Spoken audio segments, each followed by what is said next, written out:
Hey everyone, welcome to the Doing Research Fast video, which is pretty much the most important to watch if you wanna try to get good at this game. So the reason why I'm in Ireland is because there is a lot of different options that go really fast if you do them well. We immediately have our first target right here, which is Burmy. Burmy has a few interesting options right here. As you can see, I've done a lot in this game because this is pretty much a completed file. I'm actually working on currently perfecting the Pokédex. But getting back to Burmy, to Badoo,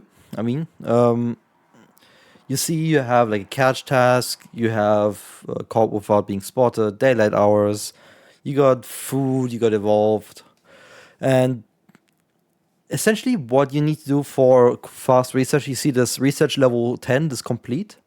Once you reach 10, you get 100 research points. And those are really important to level up as fast as possible. You see I have already 79k. Research points are needed to unlock next areas, to rank up and get better balls, get higher catching levels and so on. And yeah. Let me just quickly demonstrate what Badoo looks like in terms of research. We have multiple options here. We have a set of 3. So the most trivial thing for me right now is place myself somewhere here. And now I'll just throw food around.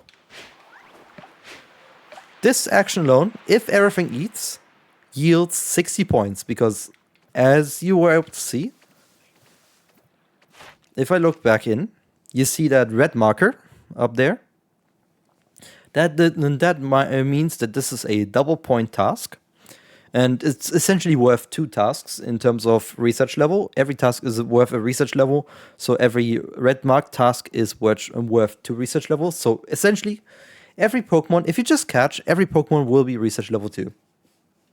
So that's something to keep in mind. And in this case, because every feed task is a research task, like every feed is a research task, these 3 berries alone mean I've already done 60 points worth. And the coolest thing about this is if you see the catching extras without being spotted during daylight hours, that essentially means while it's eating, if it doesn't see you, it is going to count as an unspotted. And in this case, it would mean this catch alone, just 1 catch, and I've already completed everything Badoo has to offer. Because it's gonna appear, you got the unspotted up there. Hi Badoo. And you got daylight hours, and those things kind of just add up really quickly. So essentially what you can do to pretty much guarantee that this is gonna work, you feed 3, and you throw berry, and then you catch, and then just run off. Well, catch attempt, I should say. One of them usually goes in, and then you're good to go already. If it doesn't end up being unspotted for whatever reason, a second catch usually does do the trick. As you can see, daylight hours also has a task on 2. And everything is there's so many variations to every Pokemon that you can do that there's no clear-cut path of how to do things, because RNG will determine the outcome of how things will go. Like, for example, this goober here, Carnivine, has a nice stun task, but stunning takes a while because you cannot just immediately stun. Let's just take a sticky glob here, which will stun immediately. Or I think Mud Ball might do too. No, it doesn't. Okay. Anyway, if I sticky glob this, you see this kind of animation. That's a stun animation. I cannot stun it while it's stunned. As you can see, I just wasted 2 sticky globs just to show off. And when it's stopped being stunned, I can stun it again. So this is not really a very useful task if you just stun one thing over and over. However, if you combine it with catching, this is a whole different story all of a sudden. Say, we're gonna just take this. We're gonna stun, scroll over the Pokeballs, run off. If it catches, cool. If not, that's also cool. And we're gonna stun and catch. You see how I'm like going back and forth. Oh, we didn't quite avoid that.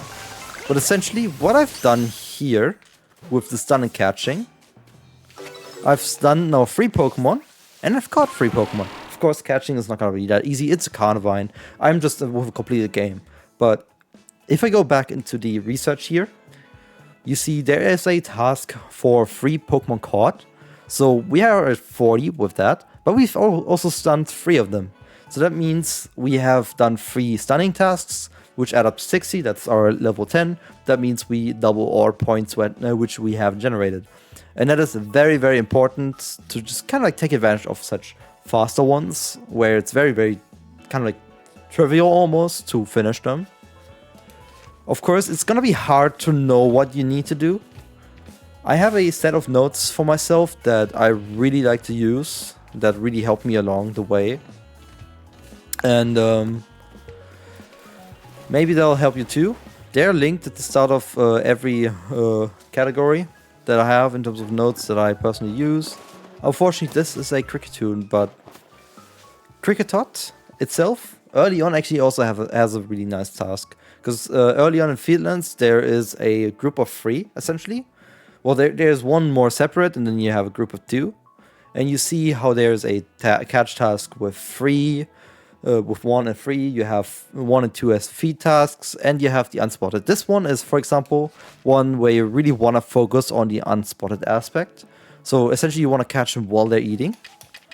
And usually, what I use to feed them is, hold up, are they compatible? Yes, I had to quickly look up. Essentially, one of these flavored items, so they're eating for a little bit longer, so I have a lot more, you know, time to actually go and get the catch. While they're eating, they're unspotted, and that way I can get that done.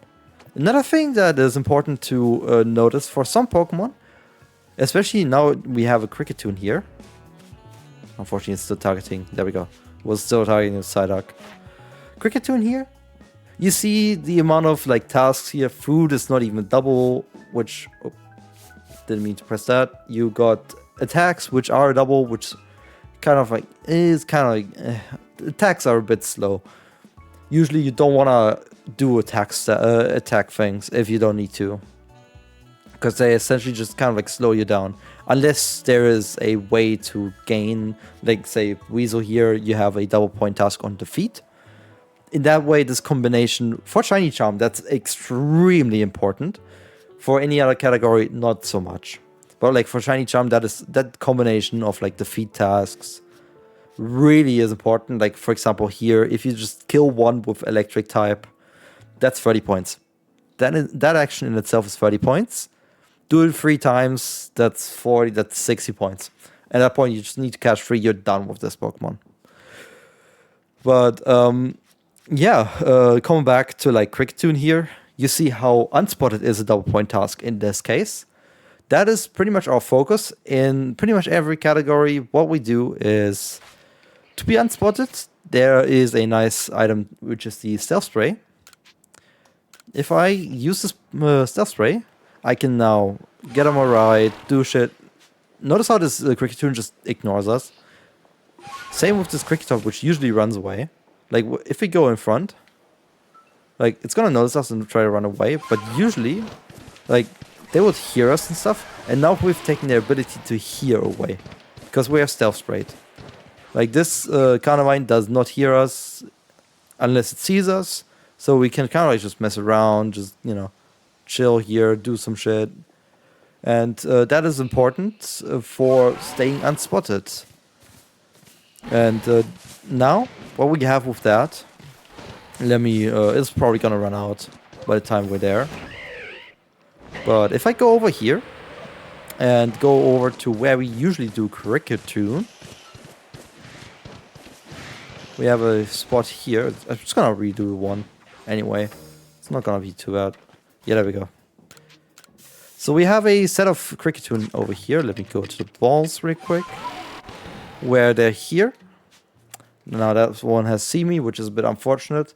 About Cricketune, for example, there's something important to notice, and that is that defeated number will always be 1 because you never catch that Alpha Cricketune you're forced to fight early on in the game. So you already have 1 task down. And what we then need to do is find 90 more points. And the good way is we have 4 double point tasks that we tend to want to do. And that is 3 catches, 2 unspotted. However, we're left with 1 more. And in this case, number of different forms you've obtained comes into play. In this case, we have a gender difference for Cricketune. There's an alpha around. But yeah, so you can see this is a male. This is a male. You don't really see the difference for Cricketune. So usually you wanna, like, if you target, you'll see, like, this is a female, for example. I can get robbed over there if I really want to. But what we want to aim for example, for any percent is we want to try to catch both forms and at least 2 of them unspotted. This way, we can finish up the research without really having to try anything. We're just like running through.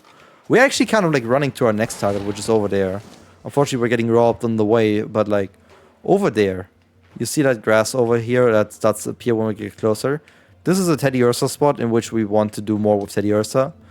Using the stealth spray that we've kicked off for Cricketune here. It was kind of like chaining like stealth sprays and so on together. Like, you see how that's like now hearing me. But essentially that is a very, very important strategy when it comes to quick research. If you have options like that, usually they're explained, so you don't need to think too much about it if it's listed somewhere. My notes definitely have a very extensive list. I'm just gonna make my way in here. Because like usually you wanna try to run in here as fast as you can. And like at this point, Teddy Ursa, another feed option. You see how that feed task is pretty nice. With the unspotted as well. Like there's so many where unspotted comes into play.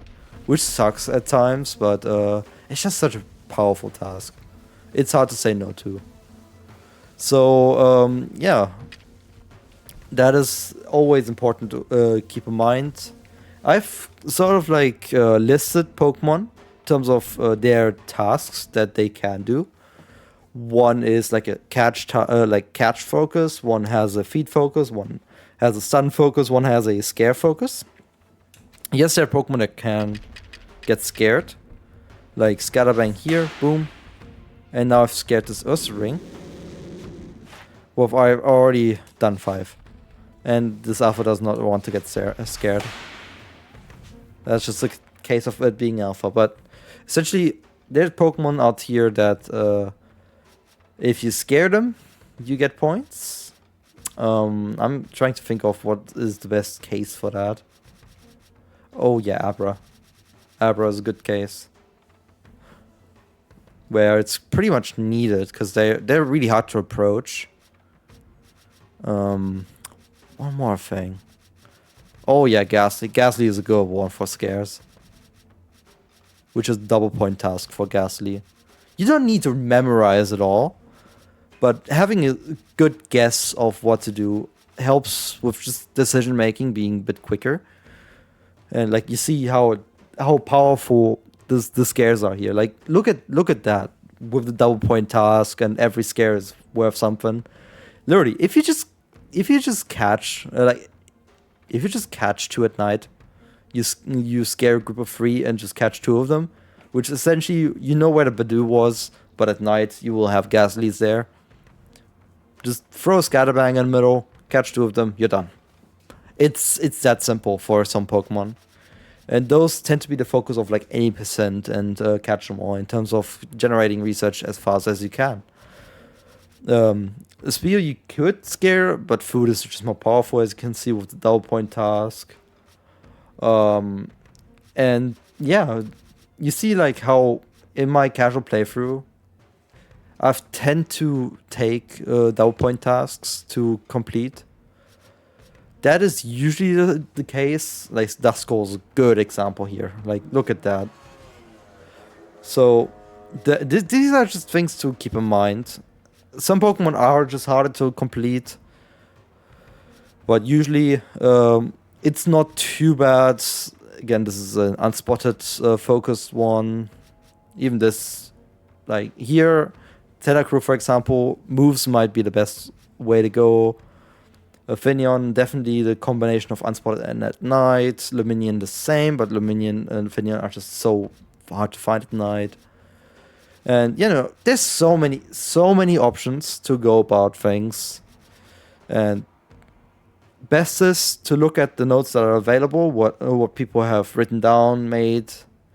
They're my I would absolutely go for my recommendations for research, but the most important thing that I want to say here is go out and practice the research. That muscle memory will save a shit ton of time. But yeah, that's all I have to say. And I hope this is a bit insightful for the main core aspect of the gameplay.